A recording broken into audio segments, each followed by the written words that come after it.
السلام علیکم ورحمۃ اللہ وبرکاتہ۔ ناظرین، امید کرتا ہوں کہ تمام ناظرین خیریت سے ہوں گی، اور جو خیریت سے نہیں ہے تو اللہ تعالیٰ سے ان کے لیے خیریت کا دعا گو تاکہ ان کو خیریت نصیب ہو سکے۔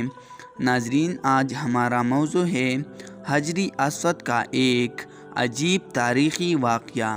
ناظرین، ویڈیو شروع ہونے سے پہلے آپ سے گزارش ہے، اگر آپ پہلے بار ہمارے یوٹیوب چینل مقداد آفیشیل میں آئے ہیں تو ہمارے یوٹیوب چینل مقداد آفیشیل کو سبسکرائب کریں اور بیل آئیکن کو دبائیں تاکہ ہمارے آنے والے ہر نئی ویڈیو کی نوٹیفیکیشن آپ تک پہنچے رہے۔ تو چلو ناظرین، بڑھتے ہیں ویڈیو کی طرف۔ ناظرین، ذکر ہے کہ ذی الحجہ 317 ہجری کو بحرین کے حاکم ابو الطاہر سلیمان نے مکہ معظمہ پر قبضہ کر لیا۔ خوف و حرص کا یہ عالم تھا کہ اس سال 317 ہجری کو حج بیت اللہ شریف نہ ہو سکا، کوئی بھی شخص عرفات نہ جا سکا۔ ان للہ و انا الیہ راجعون، یہ اسلام میں پہلا موقع تھا کہ حج بیت اللہ نہ ہو سکا۔ اسی ابو طاہر نے حجر اسود کو خانہ کعبہ سے نکالا اور اپنے ساتھ بحرین لے گیا۔ پھر بنو عباس کے خلیفہ مقتدار نے ابو طاہر کے ساتھ فیصلہ کیا اور 30,000 دینار دے دیے۔ تب حجر اسود خانہ کعبہ کو واپس کیا گیا۔ یہ واپسی 339 ہجری کو ہوئی، گویا کہ 22 سال تک خانہ کعبہ حجر اسود سے خالی رہا۔ جب فیصلہ ہوا کہ حجر اسود کو واپس کیا جائے گا تو اسی سلسلے میں خلیفہ وقت نے ایک بڑی عالم محدث شیخ عبداللہ کو حجر اسود کی وصولی کے لیے ایک وفد کے ساتھ بحرین بھیجوایا۔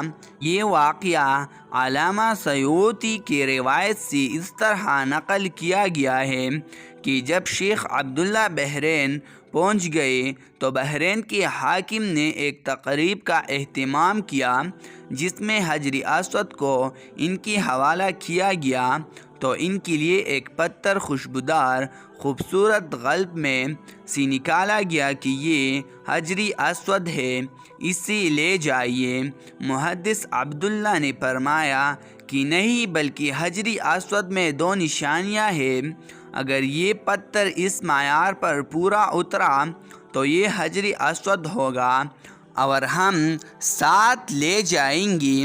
پہلی نشانی یہ کہ پانی میں ڈوبتا نہیں ہے، دوسری یہ کہ آگ سے گرم بھی نہیں ہوتا۔ اب اس پتھر کو جب پانی میں ڈالا گیا تو وہ ڈوب گیا، پھر آگ میں اسے ڈالا تو سخت گرم ہو گیا۔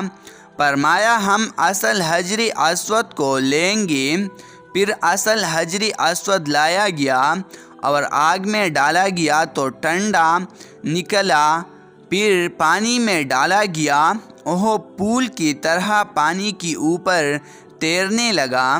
تو محدث عبداللہ نے فرمایا یہی ہمارا حجر اسود ہے اور یہی خانہ کعبہ کی زینت ہے اور یہی جنت والا پتھر ہے۔